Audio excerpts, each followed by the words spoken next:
right. Good morning, good afternoon, and good evening, wherever you may be. Thank you for joining us. Another episode of Catching Up with Jacob. Jacob, we're approaching almost 200 episodes. Not quite yet, but we're getting there. How are you today? I'm all right. I'm in Florida at the moment with David Lister, and we are looking forward to what is happening right now on Catching Up. Amen. Just probably not too far from you, David Lister. How are you, David? Yeah, just a floor above it there. So I'm doing really well, and we're looking forward to this weekend. We're actually going to be meeting with the home group that has grown since I was last there, with Mia and Jason. And so they're having a session down there, and we'll have some people coming from other places, and we will be meeting at the Florida Atlantic University. Oh, hold on, David. Hold on. We'll come back to you. I just want to make sure we greet everybody, and then we'll come back to do announcements. Jay, how are you? I am doing well. It's a beautiful sunny day in California, although not so much for our culture and maybe our society. Yes, I wish the days looked like society, but the days are beautiful. Not quite so much. Absolutely. Davey's not here from Australia. He's not feeling well today, so please keep him in prayer. We always miss him, and we're glad that he'll be back next week. So that'd be great. Now, we want to make some announcements. David, listen, we'll go to you now. The announcements this weekend, you got some meetings. One meeting is public, the Florida Atlantic University at Davy West Building, room 103, from 1 o'clock to 3 p.m. And so... But the Saturday one was invitation only. It's basically just the people that have been in that group and those that are close to associated with the other groups that were brought together at the beginning of the fellowship drive. But anyway, because we're having a Saturday meeting there, but that's closed. But the Sunday meeting is open to the public, and so. Off to you for the week after. Yeah, so go to memorial.org to find more information on the Sunday meeting. I imagine it's there, right, David? I know the Saturday's a closed meeting, but Sunday is an open meeting. So find information on memorial.org for Sunday meetings. And you also find information on the 9th and the 10th. Jacob is going to be here in Southern California with Dave Rossetto from New York City, pastor there, Open Door Fellowship. So he is going to come along with Jacob and have meetings at the Community Church of Devore, where I pastor, with Jacob and David, and that would Jacob and Dave Rossetto. And on the 9th, it's a Saturday, 10 a.m. We're going to go a few sessions, so come join us. We're providing some lunch, so enjoy that. So we're going to have a good fellowship time. And on the 10th, Jacob speaking on Sunday morning, 10:30 service, and that's a normal service. On 10:30, and we're going to have a baptism. We're going to have a baptism after service, so join us. Obviously, if you're in the area, we'd love to have you. Join us there. You can find more information on memorial.org. Go to ccodtruth.org and find the information there, and we'd love to have you. It'd be great. First time Devore Truth is going to be speaking in CCOD, so we're looking forward to that. And what else do we have, Jay? We also have an announcement on the media side of things. We have an announcement. Yes, for those of you that enjoy Twitter, now known as X, please, we now live stream all of our Bible studies and all of our videos. Catching Up with Jacob is now appearing live on X if you go to Memorial Space TV. That is great. So you can actually go there right now on Twitter or X, and you can find Memorial Space TV. So you have to click a space and find it, and you'll find us streaming, and we'll find us putting a lot of content up pretty soon. So it's a great deal. Thank God for some freedom in the platform. I'm not saying it's completely freedom, but some freedom in the platform. And we enjoy being there. We enjoy being on Rumble. We enjoy being on some Telegram and Vimeo.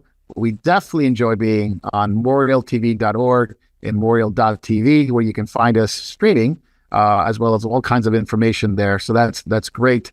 Facebook and YouTube, well, we're on it too. And the only thing is, when we go to the backstage part of the show, the backstage portion of the show, we're not on YouTube and we're not on Facebook. So you have to jump to the other platforms. And if you want questions answered, so if you want to ask some questions, go to Rumble. We take questions on Rumble, so put them there. So lots of stuff, good stuff. There's also podcasts, so much to share. Find more information, memorial.org, memorial.tv has all the information that you need for podcasts. Great stuff, but we need to catch up. So Jacob, let's catch up. David, let's catch up. Jay, let's catch up. Just as a side note, Jacob, real quick, we had a gentleman, a financier, Jacob Rothschild. He went to get his eternal reward. He was 87 years old, from England, and lived a long time there.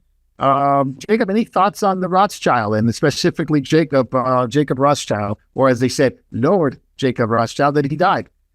Yeah, well, first of all, I don't know if there's truth to the rumor that he was a Satanist, but a lot of people do believe he was strongly involved in the occult. That's the House of Rothschild. Conspiracy theorists make a lot of hay out of the House of Rothschild. It goes back to Maya Angelou Rothschild.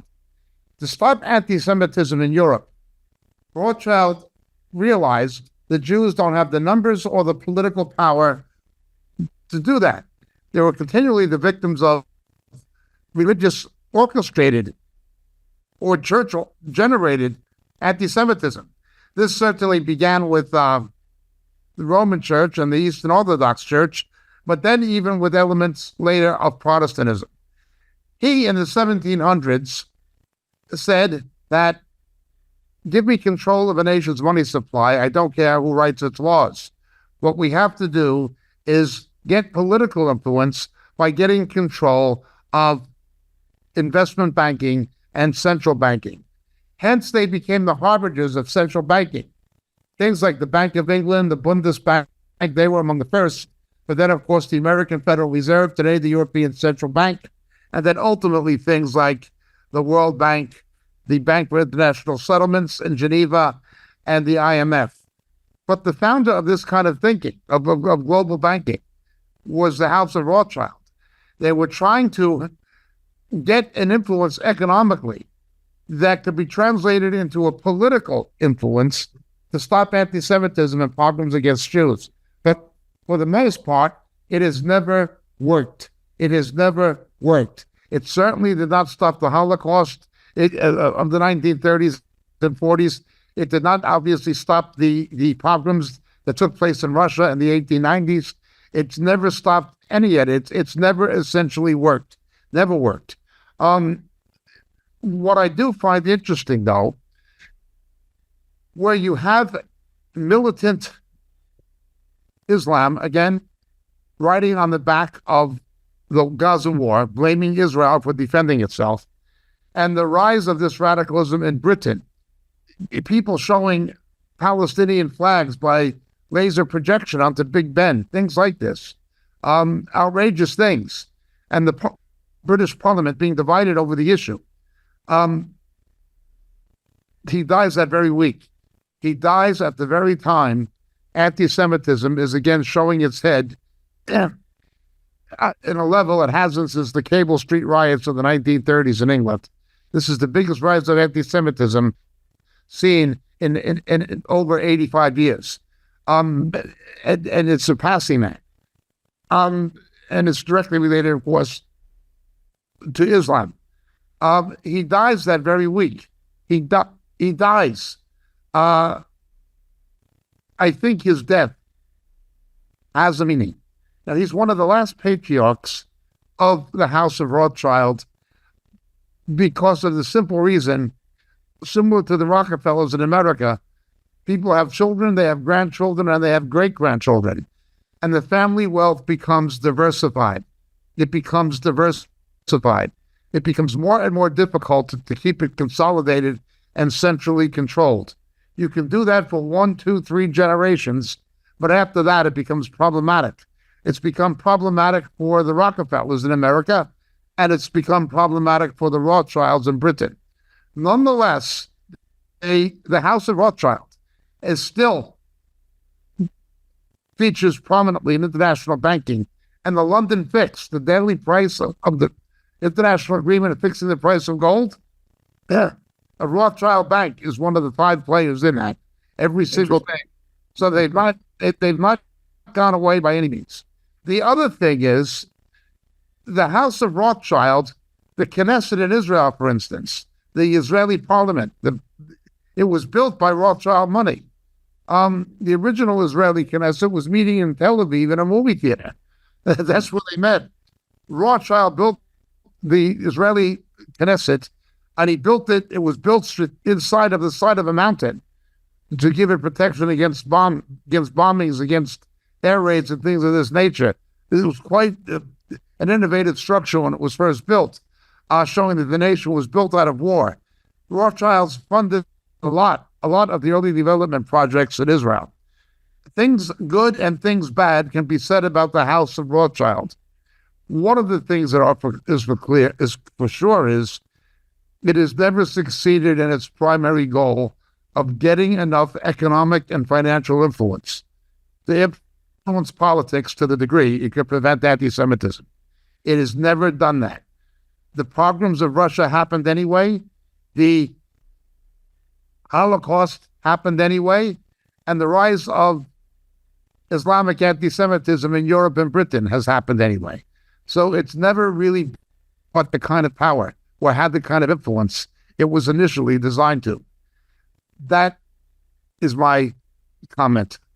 All right, very good. Thank you, Jacob. The other thing I was going to mention is you guys were just in Texas, and you see those fires up in the Panhandle, massive fires, quite a few, about 5 of them, at least the Smokehouse Creek fire, the Windy Deuce fire, Grapevine fire, a couple, a Reamer fire, Magenta fire, 1 million acres. I mean, it's quite destructive. The biggest one in their state in recorded history. They got power outages, evacuation orders, nuclear facilities, nuclear weapons facilities actually been partially shut down. So quite a bit of stuff going on in Texas, at least in the north side. You guys were on the southern side, but this is massive. The Panhandle roughly between north of Lubbock and south of Amarillo. It's the Texas Panhandle. Now, it's a big chunk of real estate, but a fire of that size, 1 million acres, I mean, that's incredible. These fires, that's it's like apocalyptic. Yeah. You see the pictures and it just quite ravishing the whole area. I mean, so far only one person has died as far as we know, but obviously we'll know more once that happens. But anyway, just wanted forest fires you've had in the San Bernardino Mountains, not far from you, Marco. Oh yeah. It's been huge forest fires. There's not a lot of tree destruction in Texas. Not a lot of tree destruction.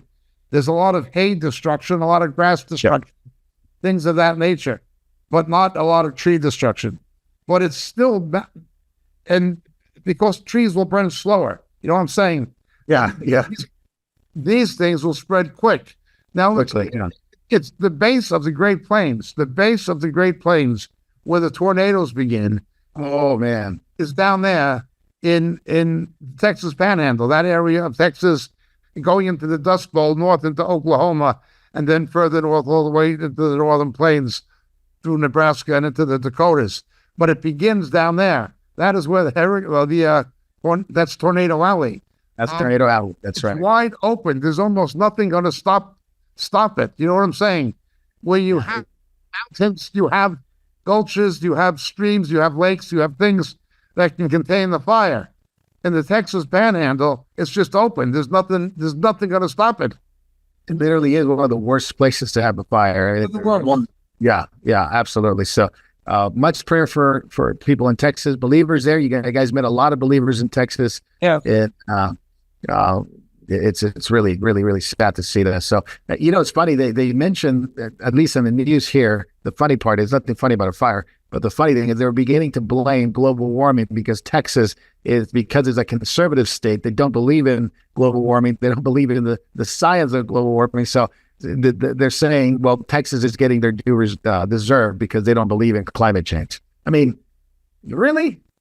People have to go that far to thinking that this is climate change?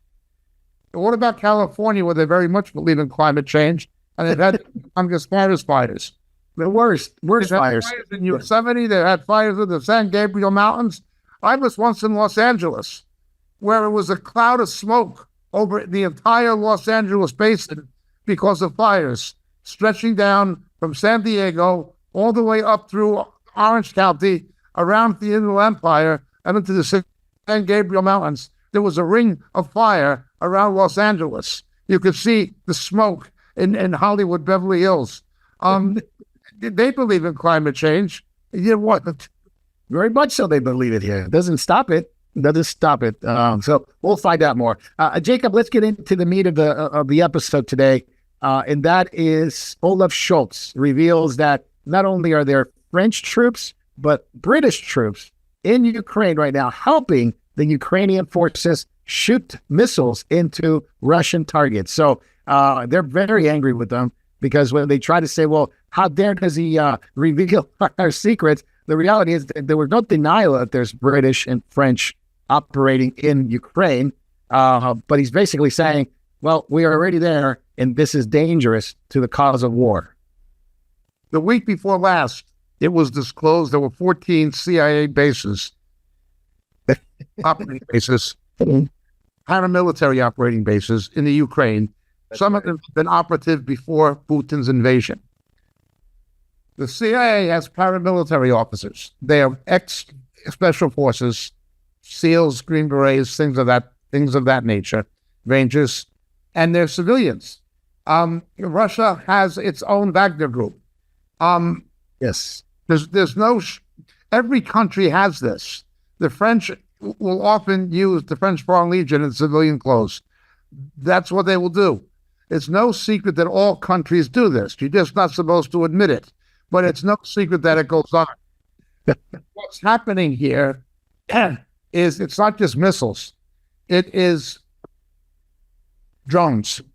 Yes. There's been a lot of drone attacks by the Ukraine on Russia. Russia itself is being hit. Mother Russia, pretty hard. Moscow has been hit. Oil refineries have been hit inside Russia. There have been absolute targets that the Ukrainians would not have had the technological wherewithal or the military expertise to hit themselves. So what happens? You get a retired military officer who has that kind of expertise, and he gets out of the military, he gets his pension, and he goes to work for some company. But that company, of course, is under contract to an intelligence agency. It's all 2 or 3 steps removed. There's always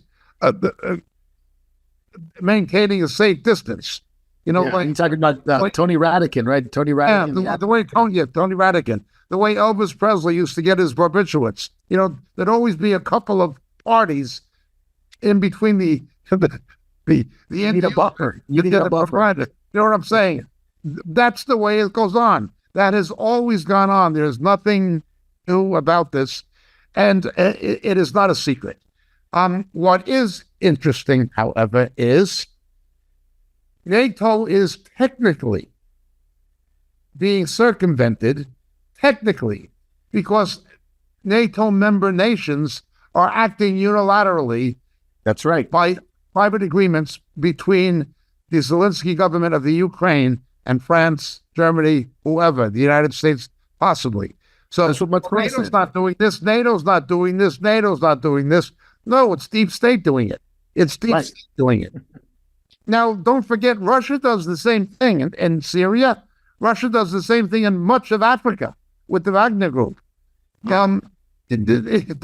all do it. Yeah, this is what Macron was talking about, that all these countries, NATO countries, have a security agreement, a personal security agreement, and he could see countries making unilateral decisions to bring troops into Ukraine. That got the Russians really, really worked up. And to the point where just taking in what Medvedev said last week about military nuclear attacks, now you got Russia saying, more Russian, I guess, military guys saying the same thing, that Scholz said it, Macron said it, this is an act of war. This is an act of war, right? That's what Russia is saying. This is an act of war. So they're justified in any retaliation, I suppose, now, because Europe is it's a powder keg right now. We'll go David real quick. David, listen, what do you think of all this? Is Scholz justified in saying this? Is he trying to warn? Is Macron trying to start a war? There's so many angles. Well, I can't find a man that's looking for peace anywhere. And that's what the Slovakian prime minister said. Nobody's talking peace. I mean, there was Trump, who said he was talking peace, but everyone else. So since, and it's true, and it's like the fulfillment of all their words and their actions could very well end in a war. I mean, we're already in one, but now one that would be much, much worse, that we blow up quickly and everything. But, well, for Christians, of course, we know that God is in control no matter what happens.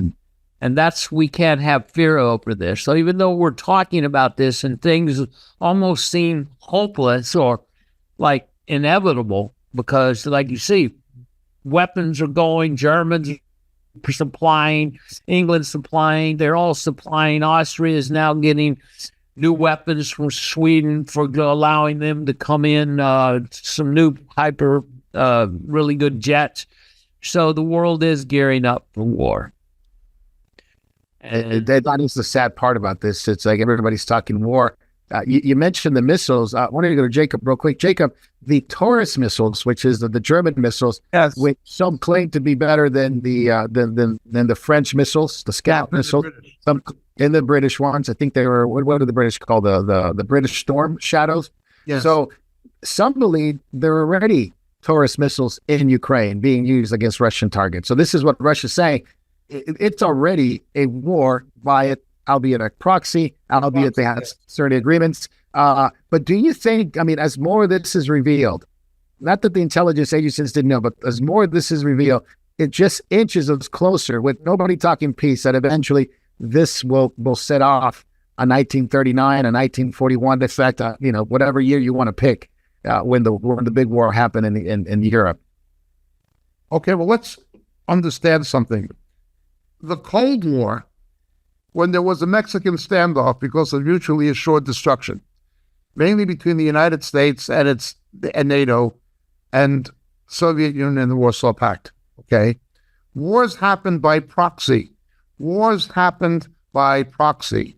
Whether it was the Contras in Central America or whether it was the Mujahideen in Afghanistan, whether it was in Vietnam with the Viet Cong, these wars were proxy wars. They were proxy wars. We've returned to the era of proxy wars. You see this certainly in the Ukraine.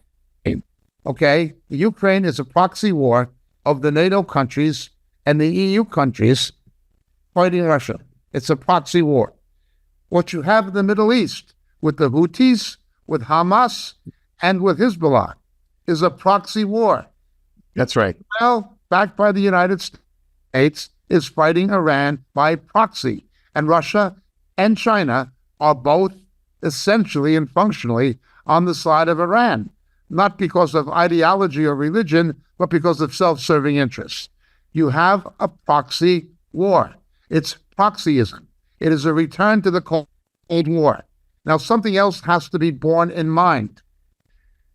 Right now, we think of the conflict between Israel and Hamas or Hezbollah as a Zionist versus Islamic confrontation, or a Western versus Islamic confrontation, arguably. We would see it that way. Let's go back to 1960s. In 1960s, the Six-Day War was not seen primarily that way on the global stage. The Six-Day War, and to a degree, the Yom Kippur War of 1973, was a proxy war. Nasser was in bed with the Soviets. The Soviets were backing Syria and Egypt, okay? The United States, and at that time, France, was backing Israel. And you had a proxy war. It was America, France, fighting Russia, fighting the Soviet Union by proxy. It is proxyism. What we see is a return to proxyism, only on a much more aggressive scale, with a much more potentially dangerous series of ramifications that can spiral out of control. but it's the same proxyism that's always been around. We need to understand in that historical context. It's a return to proxyism. When they said they could end the Cold War, okay, when Yeltsin came to power, I wish it was Yeltsin before Putin. I wish that had been the case. But as Sharansky warned, it wasn't going to happen. You're going to see right-wing Russian nationalists come to power after Yeltsin, and he's going to try to resurrect the old Russian Empire the same as the Soviets did. Only instead, he might not use a communist ideology to do it, but he will use a Russian nationalist ideology and possibly even the Russian Orthodox Church, a religious ideology. And you see Putin doing that with the Russian Orthodox Church, saying, look, we're against the homosexuality of the West and things like this. So that is essentially what Sharansky predicted, and it's essentially what has happened. What has happened. Sharansky called it exactly right. He knew what was going to happen, that it would just be a lull. After the Iron Curtain came down, he knew it was not going to be like that. And Islam was going to continue in its militancy with or without Russia. Well, it continued without Russia. Now it's continuing with Russia. Russia is definitely getting weapons from Iran and supplying technology to Iran. So it is getting armaments, drones from Iran, but it is supplying technology to Iran. Same with North Korea. Russia is now getting ordnance from North Korea, but it is supplying missile technology to North Korea. Again, more proxyism. Now, what is really happening now is something we have to understand. It's an election year. The American government and the Fed are in a situation that some would describe between the proverbial rock and hard place. If they raise interest rates, there's going to be recession. Right. If they lower interest rates, there's going to be inflation. Okay? The United States seems to be doing better than the European countries and better than Japan and certainly better than China, and obviously better than Russia, for the simple reason of interventionism by government. About a third of the job creation that took place in the last quarter of 2023 was because of federal spending. It was quantitative easing. It was printing more money that kept the American economy out of recession. But you reach a point where public debt to GNP ratio, once it goes beyond 90%, you have a problem. You can't borrow or print your way out of the problem anymore. And under Biden, we've reached that. Really? So how is Biden going to keep prices down and stop the Fed and stop interest rates from going up? What's he going to do? He's going to stop the inflation without raising interest rates. Well, one, the only thing he can do is keep oil cheaper. Therefore, he's made approaches against Venezuela. Yeah. Despite their aggression towards Guyana, he's going to Venezuela. He has eased oil sanctions on Iran. Iran knows the vulnerability of the Biden administration politically and electorally. So therefore, they are becoming very, very aggressive through their proxies, through Hamas, through the Houthis, and through Hezbollah. Okay? They know Biden can't do anything. He's got to keep the price of oil low. Otherwise, inflation is going to go up, and there's going to be interest rates, and it's an election year, and he can't do it. They've got this senile old corruptocrat and his marionette, the master, his Obama. They've got them by the throat. They've got the United States by the throat. That is what is really happening. You cannot look at what is transpiring in the Ukraine independent of the overall scenario of what is happening in the Middle East and to a degree in Taiwan and the South China Sea. You cannot separate these things. They're working in concert with each other. I am positive that Putin, that Jinping, that the Iranians were on the same page prior to October 7th. Prior to October 7th. That is what is happening. You cannot separate what's happening in the Far East, the threat to Taiwan, from the Middle East, from the Ukraine. They are three aspects of the same kind of proxyism. North Korea, proxyism. Taiwan, proxyism. Philippines, proxyism. Middle East, proxyism. Ukraine, proxyism. It is a return to Cold War proxyism on an international scale. Yeah, we'll come back to you in a moment, Jacob. Jay, go ahead, Jay. I'll go back to you, David. I'll hold on just a second. Go ahead, Jay. I just wanted to comment on something that David Lister said earlier. He said that, no one is talking about peace. Well, the reason why no one's talking about peace is unprofitable. We know exactly where these people's mindset is. And, we're warned in the scriptures, money is the root of evil. And you look at the evil of war, you look at the evil of unjustified war. This is what we're seeing. They want to profit from human suffering. They want to make as much money for themselves off the backs of every single civilian, every single military personnel that's killed. Yeah, and they're doing it. Go ahead, David. Yeah, Jacob, I want to ask, okay, if we're moving into this heavy-duty proxyism that's everywhere, will a main player come in and just light the fuse? Like if Russia comes against, say a Finland or against a NATO country, does that light the fuse for World War III, or can it be? Do you think it could be limited? Look, as I've been saying from the beginning, for 2 years, desperate people will do desperate things. Desperate people will do desperate things. Japan will do anything to keep power. Putin will do anything to keep power. Both China and Russia are in serious trouble. More trouble than the West, and the West is not doing well. Okay? In the Ukraine, Japan has watched what happened to Russia and does not want to make the same kind of mistake with Taiwan. He does not want to make the same kind of mistake. Putin has lost big in the Ukraine for the reasons nobody's talking about much. He didn't want the NATO expansion eastward, but now he has brought Finland and Sweden into NATO and created another 740 miles of border with a NATO country.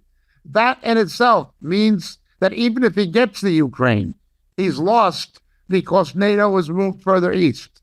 Not only that, he's galvanized the previously reluctant European powers to spend more and commit more to defense instead of just hiding on back of the Americans. Don't forget, during the old proxyism, de Gaulle pulled the French troops out of NATO command, almost left NATO, virtually almost, hid on back of the Americans and British. He hid on back of them, keeping an independent nuclear deterrent, but there were no French troops. Now, that's not the case anymore. Something I've talked about last week, there is a fear if Trump comes back, and Trump's saying, you pay your way or we're not paying. Yeah, the 2% that everybody's supposed to pay. Yes, forcing the Europeans to step up to the plate again. Putin did not anticipate this. The other thing is, although the Russian economy has not been hurt in the way or to the degree the West imagines, it has certainly been hurt. Their brain drain, the impact on its energy industry. They have stopped the export of gasoline. They're only selling crude now, and there's restrictions for that, and they are getting paid in yuan, or they're getting paid in rubles, or they're getting paid in something. Nobody wants the Russian ruble. They're getting paid in the currency of the Emirates. They're getting paid in yuan, and they're not selling refined oil products, which are more profitable. They're only selling crude because China and India have their own refining capacity. His economy is definitely being hurt. His reserves are being depleted. The reason on paper it looks like his economy is doing well is because of defense production. But that's coming at the cost of the value of the ruble, exchange value of the ruble, and the foreign currency reserves, which are just going down, down, down, down, down. He's being hurt. And when somebody who's desperate to keep power gets in trouble, you have to take into account they will resort to desperate things. The situation is very precarious. I would fear the possibility, not of initially at least, not a strategic nuclear exchange, but a tactical nuclear exchange. Well, 25, 50 megaton bombs. yeah. I would see how that could happen. I could see how if Russia began to really implode, that could happen.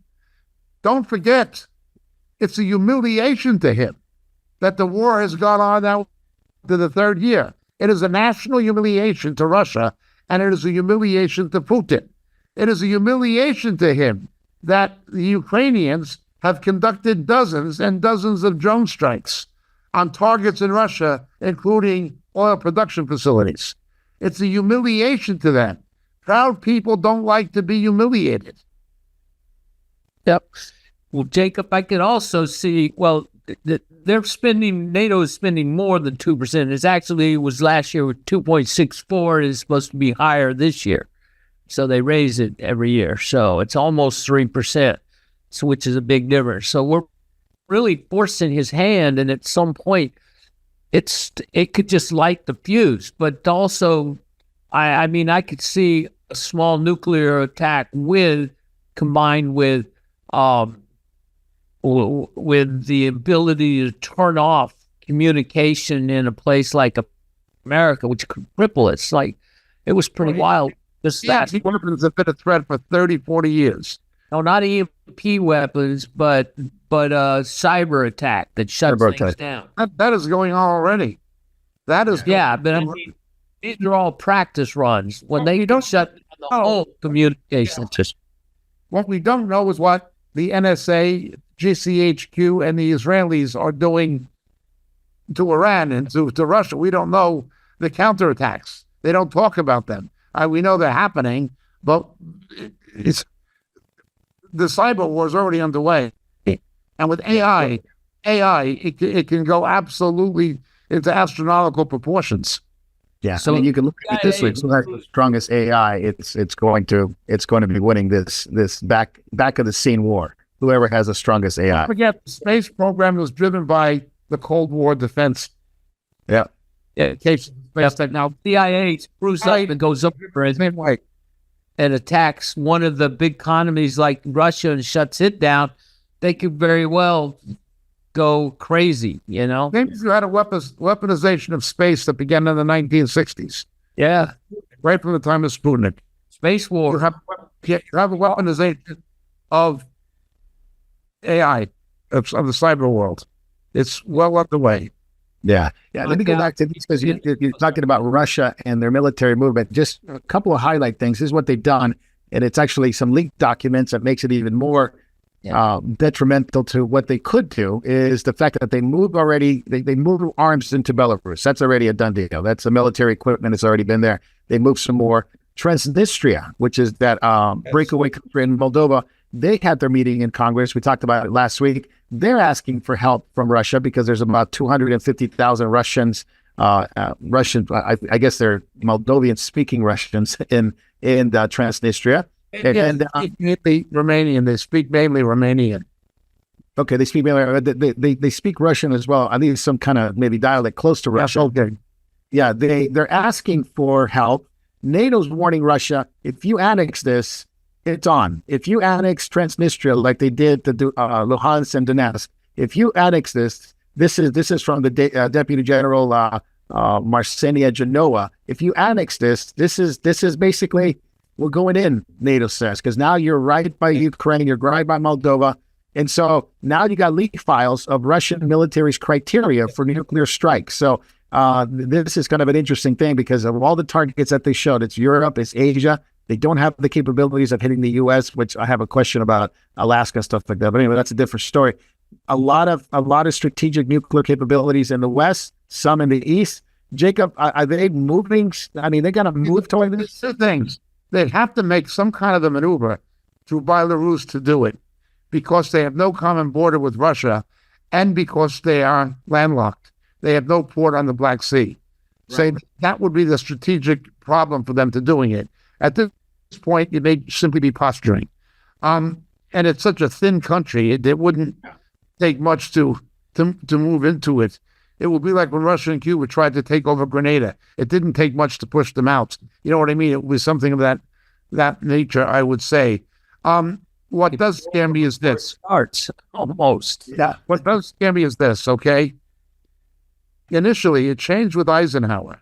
But initially, when the decision was made to use the atomic bombs on Hiroshima and Nagasaki, one of the arguments for their use was, look, the firebomb attacks that created weather systems in Dresden, in Hamburg, in Berlin, and in Osaka had been more destructive than the nuclear, than the atomic bombs were going to be. Low-grade atomic bombs would be less destructive than what's already happened. We don't realize that Russia has been hurt, but the Ukraine has been emaciated. They have paid a very high price of human life and destruction, a very high price. So the argument would be, well, what we've destroyed already, it won't be as bad as what we've destroyed already. That was part of the thinking of the Truman administration. And it was only Eisenhower's policies that anything nuclear was no good that really changed it. Nuclear weapons, atomic weapons were just seen as ordinary weapons. You know, another kind of ordinance. Well, with Russia, that has not changed. Russia, they see it as another kind of ordinance unless it goes to a strategic level. Yeah, my question, Jacob, for that is, I mean, I've shown that the nuclear capabilities, they have some in the East. Most strategics, military strategics say that they cannot hit the U.S. But what about Alaska? What about Canada? I mean, you just got to come over the other side, and those nuclear facilities in the East can certainly hit Alaska. Well, wait a minute. With submarines, they can hit the United States, and they right. They're just about to say submarines will definitely hit the United States. They've always been able to hit the United States with submarines. Correct. But what I'm saying is the nuclear capabilities, though, the nuclear capabilities from Russia, not from a submarine, but from Russia. Yeah, but does Russian Navy nuclear submarines that can hit the United States? Oh yeah. They've been on the West Coast. They've always been. It's a renegade North Korea. It's going to be a problem. It'll be a renegade North Korea going for Japan and possibly the Aleutians. Wow. Here's my other question. What is really NATO's goal and with Russia? I mean, they really just the dismantling and destruction of Russia? Is that really what they're going after? Look, I know the criticisms against the support of the Ukraine for what they are. The Zelensky government, the Ukrainian government is corrupt. Many people don't want them in the EU. Anybody with any brains doesn't want them in NATO. They've been involved with Biden and the corruption and the scandals. Why are we fighting for this country? And so forth, and so forth, and so forth. We understand that. And we understand that the aid that's being given to the Ukraine, it's helping Raytheon and American defense contractors. That's where most of them, that's where 90% of the money is going. It's the military industrial complex. We know that. Same as Vietnam. War makes money, as James said. There is that, and there are those arguments. But let's not discount the fact that Vladimir Putin, as I've said before, is a child of the Cold War. He is driven mostly by a resentment that Russia or the Soviet Union lost it. That is what drives him. He knows he cannot rebuild the Warsaw Pact or the Soviet Union. He knows he cannot do that, or the CIS, even the Confederation of Independent States that replaced the Soviet Union. But he wants to try to revive what he can of the Russian Empire for nationalistic reasons. That includes Ukraine, and it includes Belarus. This is for sure. This is for sure. Now he's being very stupid because the Warsaw Pact is gone, the Soviet Union is gone, the CIS is gone, and don't forget, you've got ethnic nationalism within Russia, like they saw that in Chechnya. You've got a growing Islamic population in Russia. He's being very stupid. They've got a demographic decline. They've got a growth of Muslims in their national demography. You know, he's in a bad situation himself, but he is driven, fixated on having lost the Cold War.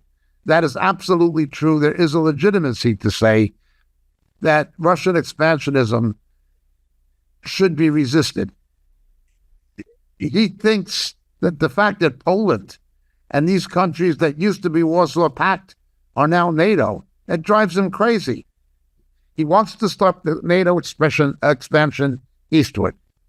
But by going into the Ukraine, this blew up in his face because of Finland, Sweden, etc., and the national humiliation that he couldn't beat them. He's in his third year now. Now, what you would say is, look, we're going to negotiate something. You're going to get out of the Ukraine, and we're going to let you have Belarus, okay? And we will guarantee you that the Ukraine will not join the EU and will not join NATO. We're saying that the Ukraine will not be in the EU, not be in NATO, and you can have Belarus if you want it, and if they want it, you can have that. You will get out of the Ukraine, and then we will end this thing. That could be some platform for negotiation. You know what I'm saying? That could. I just wonder if that's NATO's plan. I know that's what Jacob Price says, and it sounds very reasonable. I just wonder what NATO thinks. I think NATO, if we really examine, I think NATO is going the Napoleon Hitler route. But let's make the long march into Russia, which that there's no way the Western military of the EU and the United States is even it's not capable of doing that anymore. No. Yeah, I mean, it's the reason why I asked the question is it seems like they've had off-ramps. They had off-ramps. They had some peace treaties that Boris Johnson sabotaged or Biden sabotaged. And it just seems like, well, I don't think NATO wants to end this war per se. I don't think the other side wants to end it either. But at least there were some off-ramps. Now there's none. And I'm wondering, NATO could obliterate them, but what do they want? Well, do they want to destroy Russia? One major factor that we need to take into account is that if you damage Russia significantly enough, I mean by damaging Russia, not just politically or strategically, I mean economically. If Russia is damaged bad enough, okay, the ruble collapses or goes into hyperinflation, okay, it would be a way to create a major impediment for BRICS. It would be a way to impede BRICS. If Russia because Russia has oil, it would be a way to put an impediment before BRICS by bringing Russia down internally, economically, and politically. It would be a way to stop BRICS, destroy the Russian oil industry, destroy Russian capacity to sell petroleum products, particularly refined ones, but even crude. If you did that, and Russia needs all the crude it has to fund the war, and now you're hitting that, it could in part be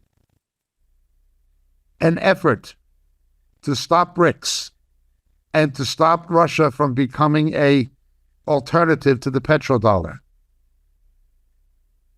Yeah. Oh, I mean, it's all of it just sounds really bad. Honest, I don't think Sure. yeah, it just sounds destructive, and we're living in some, really, really Perilous. what Jesus said. What's the happening is the wars. traditionally economics drove the politics of war. Okay, as you read Clausewitz, you read things like this, military historians. War is the extension of diplomacy. Diplomacy, the politics, it's about money.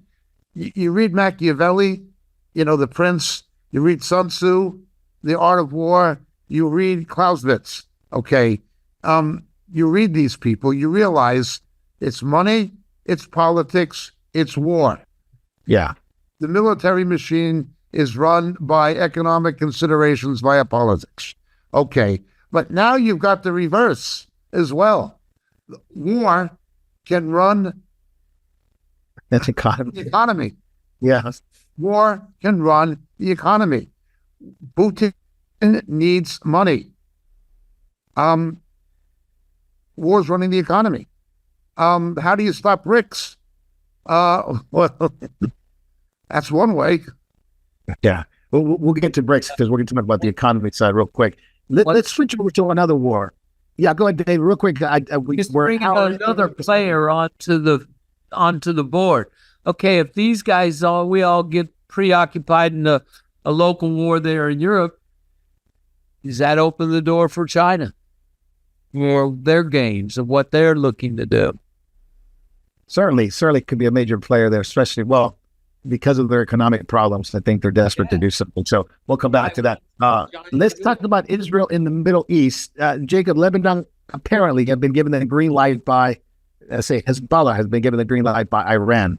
And attacks on Israel already happened to a certain extent on a minor level. But don't forget the fact that Israel is expecting this war with Hezbollah. They have troops up there already, and it seems like the IDF is getting ready. According to reports, Rafah, if they go into Rafah, which is southern Lebanon, it will escalate this war very, very quickly. You're already seeing Hezbollah actually in full-scale preparation, and even the attacks in Damascus over this past week, which killed about 16 members of Iranian IRGC. This has already been happening. So, Jacob, do you see this scaling? I mean, you're still dealing with Gaza. Now you got... And all of these things have to be considered in light of the American elections. Biden has already been hurt losing the Muslim vote in Indonesia in the primaries, and the primary vote in Indonesia, in Michigan. It's already happened. And he's losing Jewish votes. The Democratic Party is in that sense in trouble. Or at least certainly Biden is in trouble. Israel knows that the Biden or the Joe Obama administration, that Obama and Biden can only go so far in pressuring Israel in an election year. Only so far. Angrily and grudgingly, this week, the American government, the Biden administration, vetoed a UN resolution against this. Okay, they have to do it. It's an election year. They have no real choice. They have to do it. Okay, that's the reality. Okay, Israel knows this. Israel wants to get Iran. You can't get Iran. America won't go for it. So, what do? You have to get their proxies. The most dangerous proxy is Hezbollah. Hezbollah is more dangerous than Iran because they're better armed. Secondly, they have a lot more rockets. And secondly, they are Shia. They have a religious ideology as opposed to Hamas, which are Sunni. Okay? Iranian support for Hamas is just based on a hatred of Israel. But Hezbollah and Nasrallah, who runs Hezbollah on behalf of Iran, they are Sunnis, as are the Alawites in Syria, or a branch of Sunni Islam. So the biggest threat is to the north. Israel is looking at this and saying, this is our chance now, since Nasrallah at the behest of Iran, is firing rockets, and we've had to evacuate tens of thousands of people from Metula, Kiryat Shmona, that area, northern Galilee. It's our chance now to go in and get Hezbollah. The American administration won't be able to do anything. We'll plead self-defense. They can't go against us. They're whinging about building new settlements. Netanyahu sees a weakness. I am going to build new settlements, expand the Jewish presence on the West Bank. It's an election year. Biden can't do anything about it except whinge and complain. Blinken won't be able to do anything about it.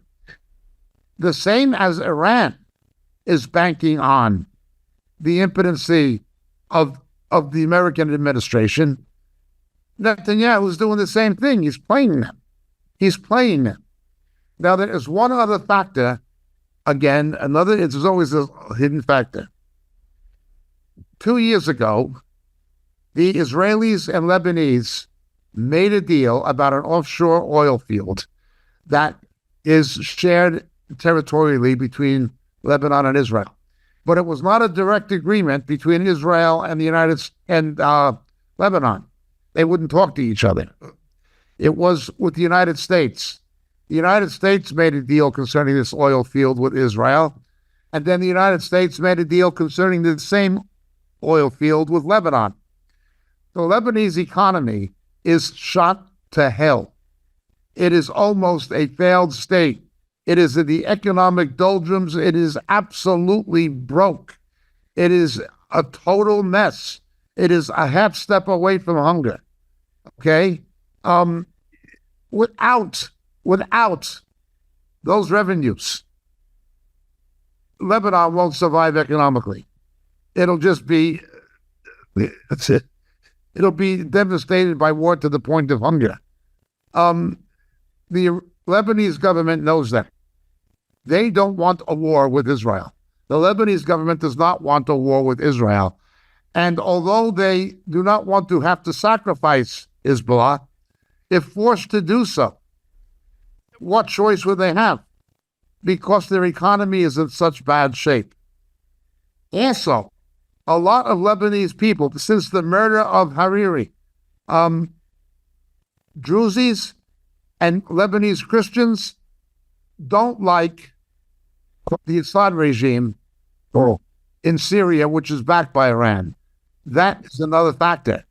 So the Lebanese government does not want this war. Its economy is in such serious trouble, and it has its own resentments towards Syria, which is backed by Iran. When we're talking about Hezbollah, Iran, and Israel, now is your chance. That Netanyahu thinks, now I can go after these guys as well, as long as I move quickly, and Biden won't be able to do anything about it as long as I can legitimately justify it because of aggression from Iran. Yeah. Nasrallah has an emergency meeting. Actually, it'll be tonight. Yes. We're speaking in the afternoon with Ismaili Khani, which is the head of the Quds force, the commander of the Quds force. So something's happening. They already hit the city of Zafad. That's how you pronounce it, Zafad, the northern Israeli city. Yes, Zafad. Yeah. So hunting spots. Did you? Oh man. They hit the Ziv Medical Center. That's where they got hit. And so that's not really, now I think the city of Zafat, it's a really interesting city. They have some like Kabbalistic, mystical Judaism came from there. It's where Kabbalistic Judaism was essentially born. Wow. Well, it had influences from Babylon and from Spain and things like that. That's where it came together.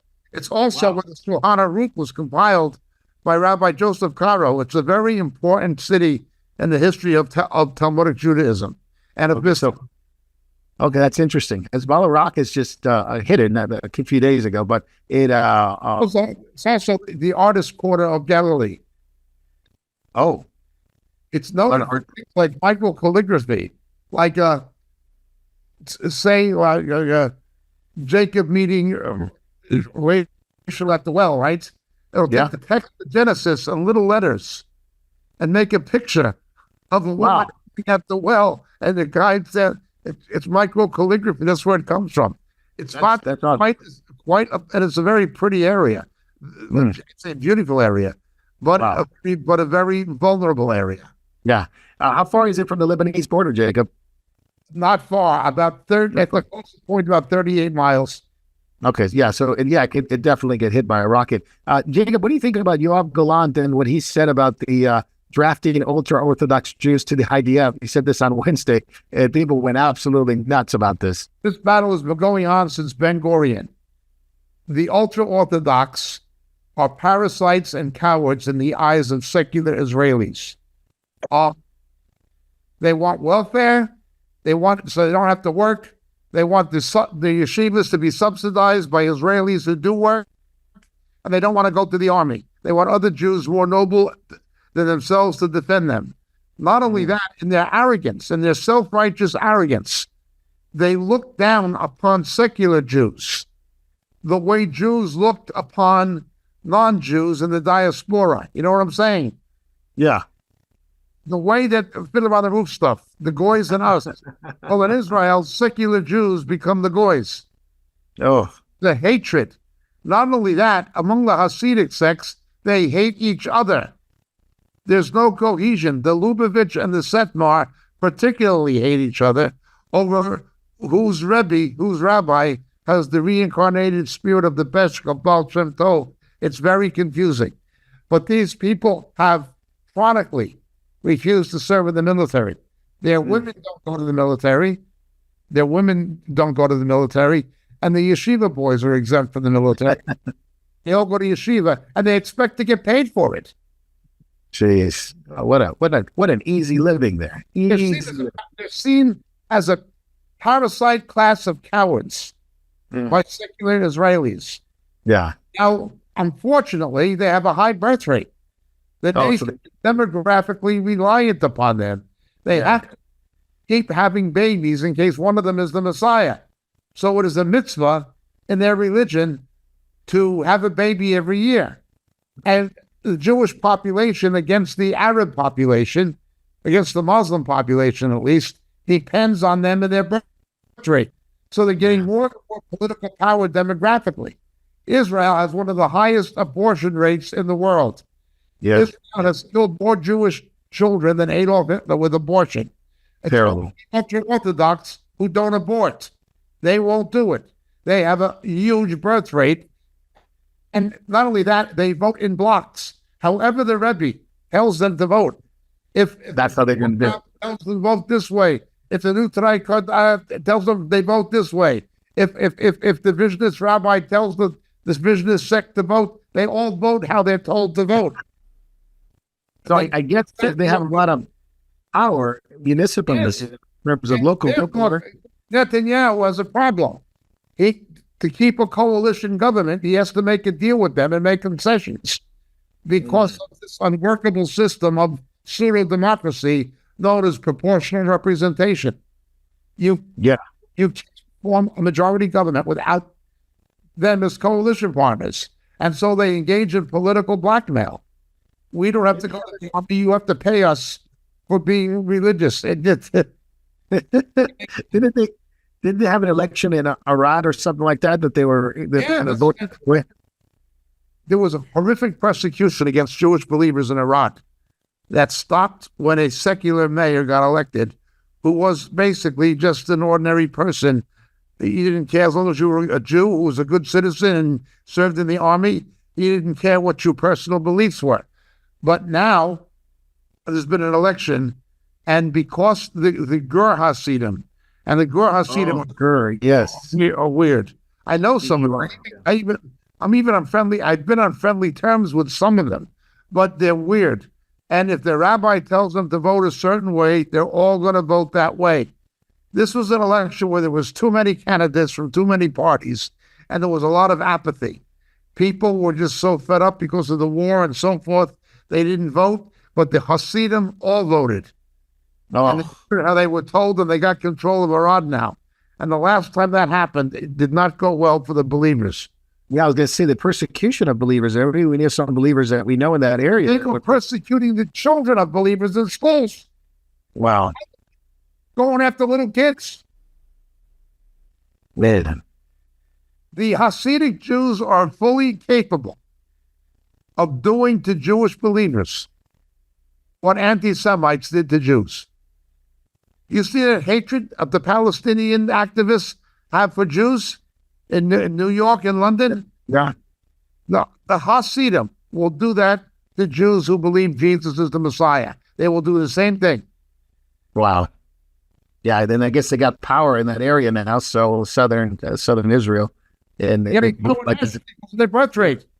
yeah, big problem because Netanyahu has to come make a coalition with them and it has to Look at the otherwise. They all say, we want Messiah now. We want Mashiach now. You can see how they're going to, you can see how the Antichrist is going to deceive Israel.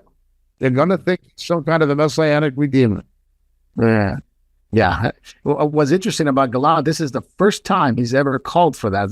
He's always recluse himself. He's never said anything. Now I think he said it, got everybody riled up, and I think we're going to see some of that movement going up there. Had, because of October 7th, for the first time, there has been a number of ultra-Orthodox Jews. I'm not saying from the extreme Hasidic sects, but ultra-Orthodox Jews who have volunteered for the army. That's the first time it happened. It's the first time you had religious Jews, moderately religious Jews.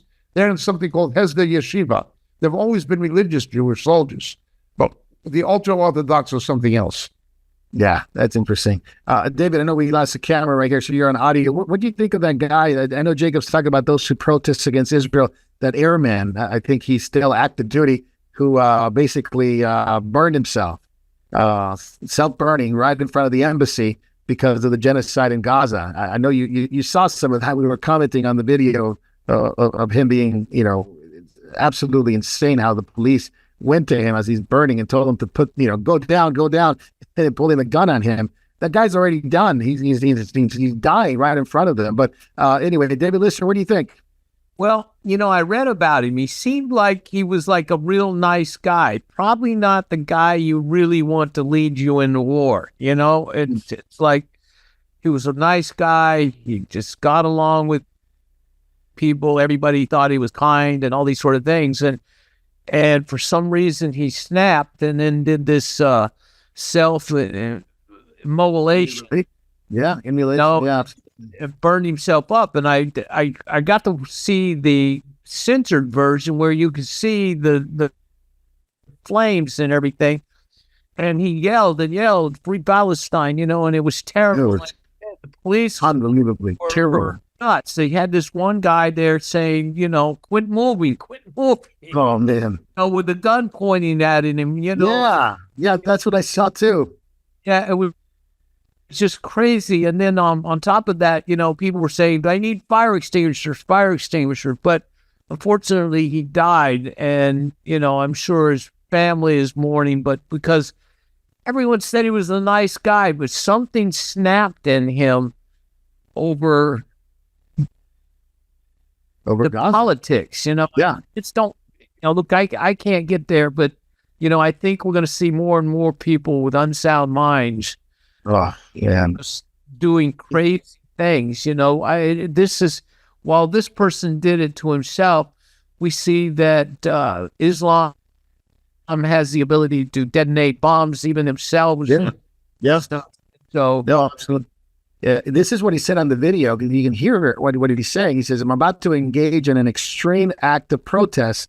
He's calmly walking down the street. He's filming himself. And I will no longer be part of this genocide. Free Palestine. And he just sets himself on fire. And Bushnell, 25 years old, young man. But, something must have gone wrong. Like you said, David, he snapped or something. But, he says he's doing it for a just cause because of the genocide, what's going on in Israel. I saw this sort of thing in Vietnam. There was this point where these priests, these Buddhist priests, were burning themselves over the war. And so it is an incredible act to be able to, pour gasoline all over yourselves and light yourself on fire. But he seems confused. He doesn't know what Hamas really is. which is one of the problems, is the propaganda arm that they run. Huge.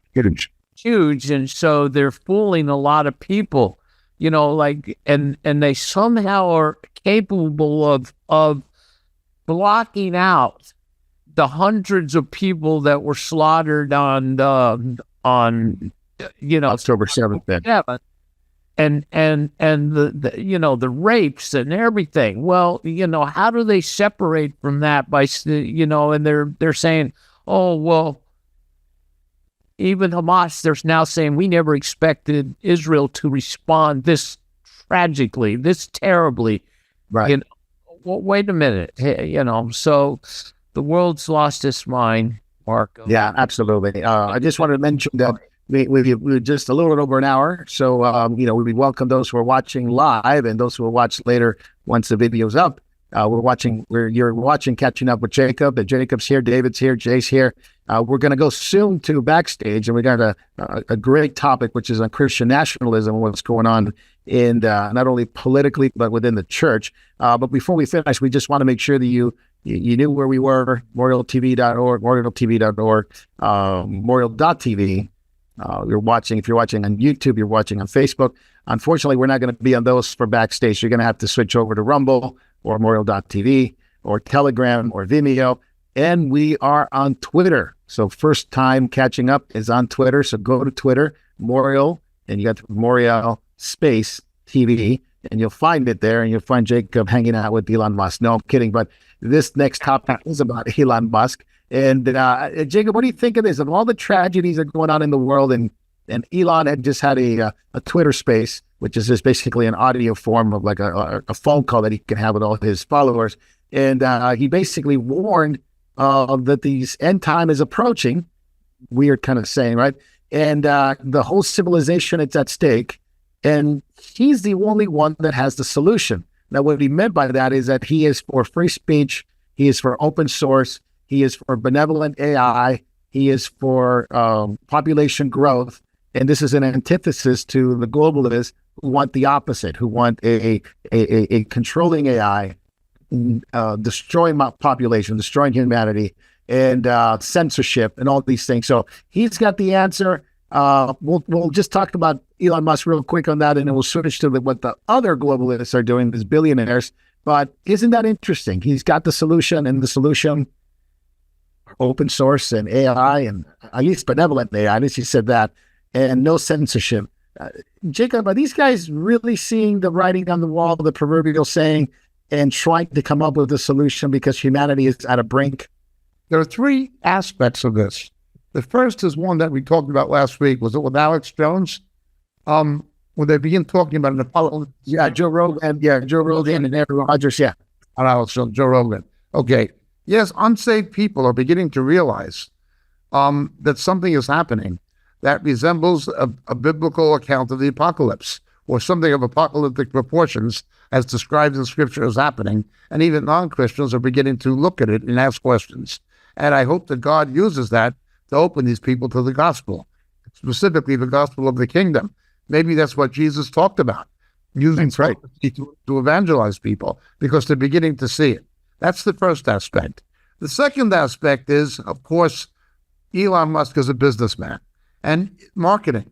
He sees that people are concerned, that people are distrusting of government, that people are disgruntled. He sees that freedom of speech and things of this nature are under attack.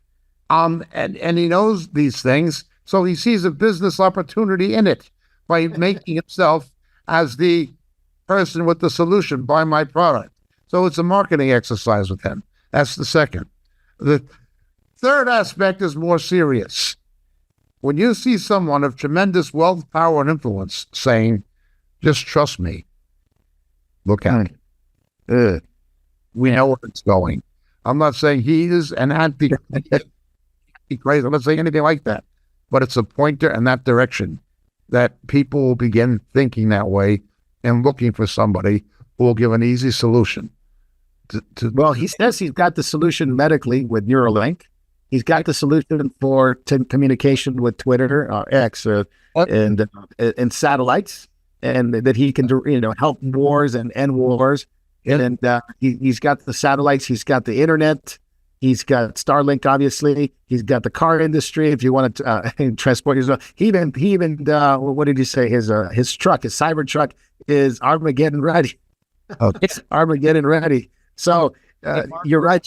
Yes, go ahead, Marco. This is a great opportunity for Christians to witness. That's right. Because people are seeing there's something different. Something's not like. I like the title Jacob's forthcoming film. It's going to be called "Why Is This Time Different?" Well, we know why this time is different, and Christians should take opportunities to prepare themselves to give the gospel of the kingdom to people and to tell them what's coming and why they need to be ready to meet Jesus. Yes. Great point. Now, to that extent, David, let me tell you something that the billionaires are doing, like Musk, but in a different sense. You got guys like Mark Zuckerberg, Sam Altman, the guy from Idaho. I'll come up with his name in a minute. Who are billionaires, and not just them, but just like the guy from Amazon, billionaires who are doomsday prepping now. Yeah, basically, doomsday prepping now, who are buying up New Zealand, Hawaii, and literally stashing guns, gold, medicine, whatever you can think of. And there's building this sort of underground cities, smaller cities, I would suppose, and buying up Hawaii and believing that there are some event that's coming into the world. They all talk about Armageddon. Watch out for lava tubes.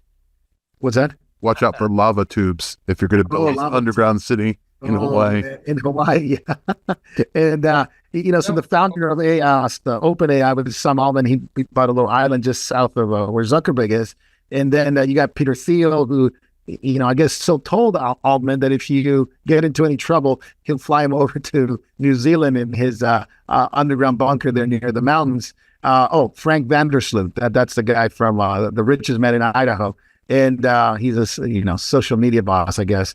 And he's got a $51 million bunker that he built. So, Jacob, these billionaires know something is coming. I mean, they're warning about a synthetic virus and destruction. First person to do this in Hawaii was Ellison, yeah. Larry Ellison. Portugal. He was the first one. Now Zuckerberg has done it. I always say, watch the money. I knew China was heading for trouble when I saw Chinese billionaires trying to get their money out, right, and heading to the United States and to London. Always watch the money. The people with the serious money tend to have a better grip on what is coming than other people. They know what is happening. They think in terms of market trends, obviously, but they have to be aware of the strategic and political scenarios that could play out in order to protect their own investment, their own economic interests. Watch the money. When you see billionaires, and a lot of them, making moves in this direction, there's a reason. Don't write it off. Now, I'm not saying that they're going to be proved right. God will make a fool out of everybody ultimately. We're told in the Epistle of James that the gold itself will become worthless.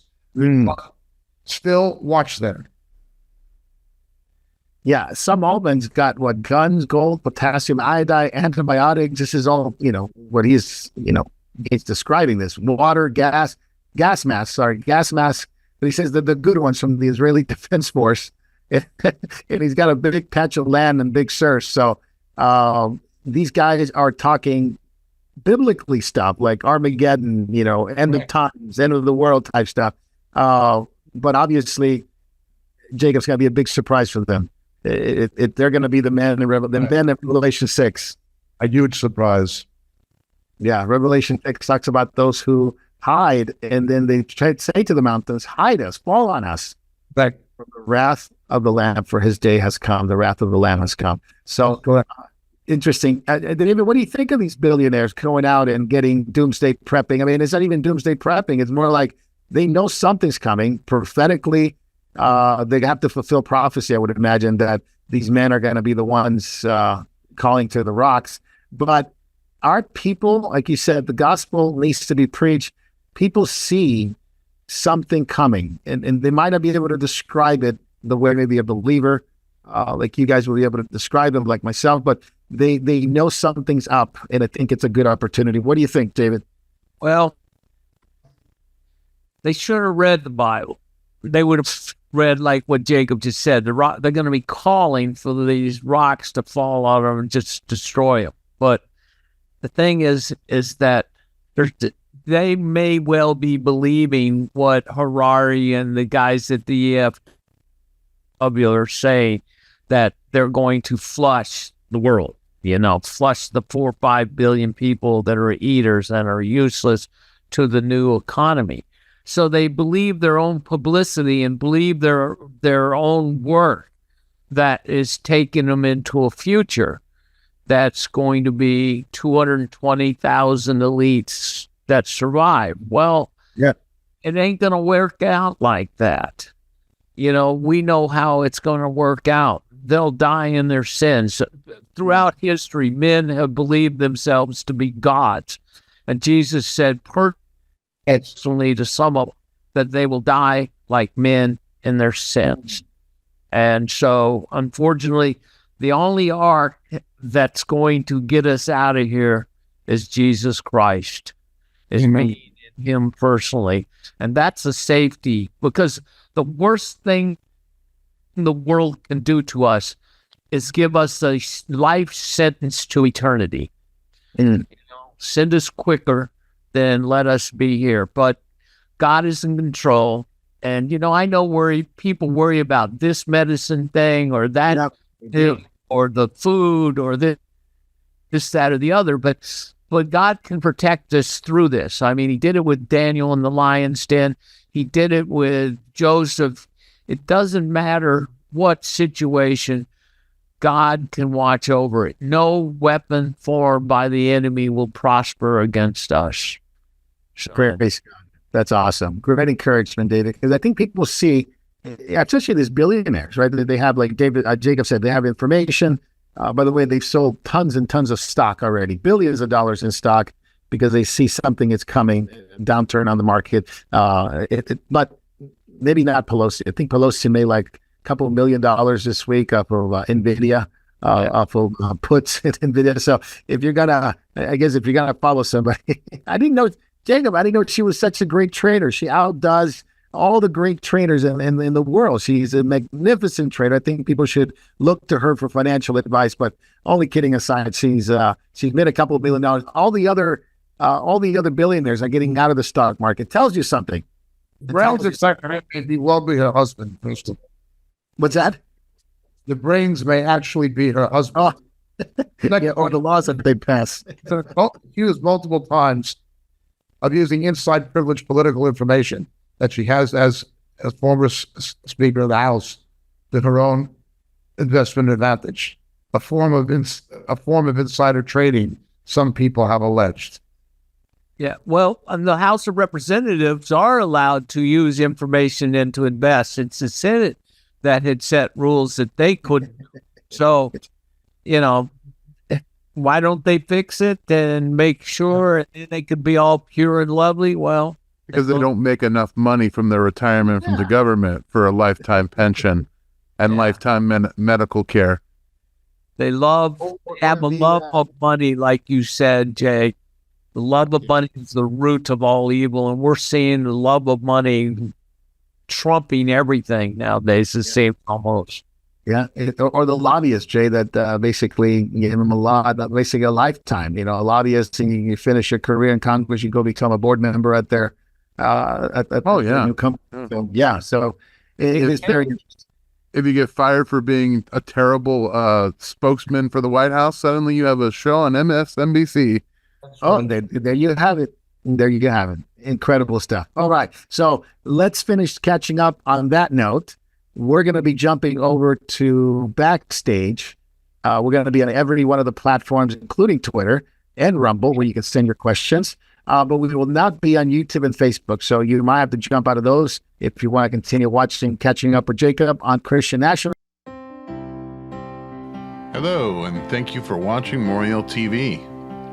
There are so many things that are happening at Moriel Ministries worldwide, from the Philippines to Japan to India to Africa and back to Europe and the United States. So many of our brothers and sisters are spreading the good news of Jesus Christ to this lost world. We are so thankful for your prayers. God has been faithful and has blessed us in so many ways. If you'd like to partner with our efforts abroad and at home, please take a moment to click the link in the description and help us as the Lord leads you. Thank you very much, and God bless.